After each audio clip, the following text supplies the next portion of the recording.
Rebonjour pour ceux qui auront déjà vu la vidéo de tout à l'heure. Alors, petit travail de numération sur encadrer des nombres par des entiers consécutifs. Encadrer, ça veut dire trouver le nombre entier qu'il y a juste avant et le nombre entier qu'il y a juste après. Les nombres entiers, je vous rappelle que ce sont des nombres sans virgule. Si je prends 3,7, alors je garde mes frises de tout à l'heure. 3,7, il se trouve ici. On voit bien que 3,7, ça se trouve entre 3 et 4. D'accord? Le nombre 3,7, il se trouve entre ces deux nombres entiers-là, entre 3 et 4. Donc, je vais écrire 3, 4. 4,5, 4,5, il est ici, le nombre 4,5. Il se trouve entre 4 et 5.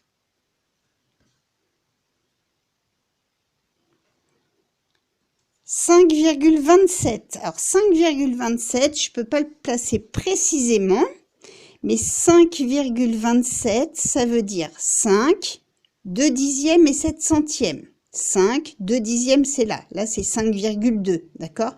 Donc 5,27, il est quelque part par là. Il est entre 5,2 et 5,3.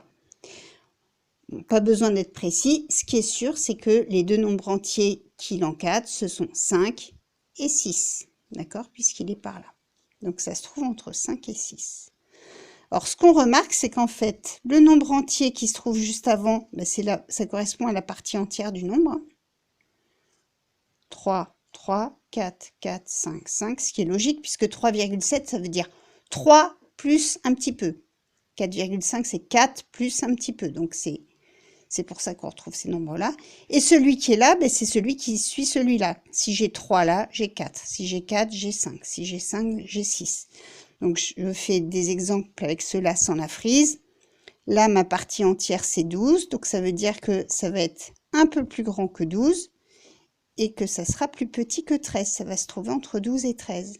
On l'avait fait avec les fractions déjà, ça. 9,34, la partie entière c'est 9, ça veut dire que ça va être un peu plus grand que 9, mais c'est pas encore 10, donc ça se trouve entre 9 et 10. 0,1, ça va être un peu plus grand que 0, mais c'est pas encore 1, ça se trouve entre 0 et 1.